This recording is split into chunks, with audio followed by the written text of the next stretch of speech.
ഈ ചിന്തയാണ് നാം ഇന്ന് ചർച്ച ചെയ്യുന്നത്. ദ്രോണാചാര്യർ ബ്രാഹ്മണ പദത്തിന് അർഹനോ? ഇതിനുള്ള ഉത്തരം ഭഗവാൻ ഗീതയിൽ പറഞ്ഞിട്ടുണ്ട്. ചാതുർവർണ്ണ്യം മയാ സൃഷ്ടം ഗുണകർമ്മ വിഭാഗശ എന്ന് പറഞ്ഞിട്ടുണ്ട്.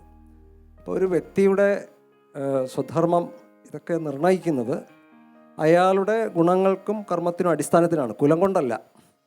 അപ്പോൾ ബ്രാഹ്മണ കുലത്തിൽ ജനിച്ചതുകൊണ്ട് ബ്രാഹ്മണനാകണം എന്നില്ല. ശൂദ്രൻ്റെ കുലത്തിൽ ജനിച്ചതുകൊണ്ട് ശൂദ്രനാകണമെന്നില്ല. ക്ഷത്രിയൻ്റെ കുലത്തിൽ ജനിച്ചതുകൊണ്ട് ക്ഷത്രിയനാകണമെന്നില്ല. വൈശ്യൻ്റെ കുലത്തിൽ ജനിച്ചതുകൊണ്ട് വൈശ്യനാകണമെന്നില്ല. ശൂദ്രൻ്റെ കുലത്തിൽ ജനിച്ചിട്ടും ബ്രാഹ്മണരായ വ്യക്തിത്വങ്ങളെ നമുക്കിഷ്ടം പോലെ നമുക്ക് കാണാൻ സാധിക്കുന്നുണ്ട്. ഇതിഹാസങ്ങളിലും പുരാണങ്ങളിലും ഒക്കെ കാണാൻ സാധിക്കുന്നുണ്ട്. അങ്ങനെ നോക്കിയാൽ വ്യാസനെയൊക്കെ എടുക്കാമല്ലോ. നമുക്ക് വ്യാസനെ എടുക്കാം, വാൽമീകിയെ എടുക്കാം. അങ്ങനെ നിരവധി കഥാപാത്രങ്ങളെ നമുക്ക് ഋഷിമാരെ തന്നെ കൊണ്ടുവരാൻ സാധിക്കും. അതൊക്കെ ബ്രാഹ്മണരായിരുന്നു ശരിക്കും. അപ്പോൾ ശൂദ്രകുലത്തിൽ നിന്ന് ബ്രാഹ്മണരായവരും ബ്രാഹ്മണ കുലത്തിൽ നിന്ന് ശൂദ്രനായവരും ഗുണകർമ്മങ്ങൾ കൊണ്ട് മാറിയിട്ടുണ്ട്.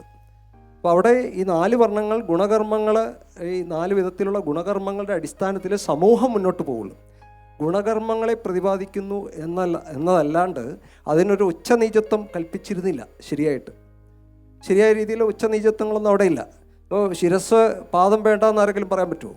പാദം ഉണ്ടെങ്കിൽ ശിരസും ശരീരമൊക്കെ നിലനിൽക്കുള്ളൂ. അതുകൊണ്ടാണല്ലോ ഈ സാധാരണ ഈ വർണ്ണന അടക്കുമ്പോൾ ഒരു ശരീരമായിട്ട് കൽപ്പിച്ചിട്ട് ഈ വർണ്ണങ്ങളെ ഒരു മനുഷ്യ ശരീരമായിട്ട് കൽപ്പിച്ചിട്ട് ശിരസ് ബ്രാഹ്മണൻ, കൈകൾ ക്ഷത്രിയൻ, ഉരുക്കൾ വൈശ്യൻ, പാദം ശൂദ്രൻ എന്നൊക്കെ പറയാറുണ്ട്.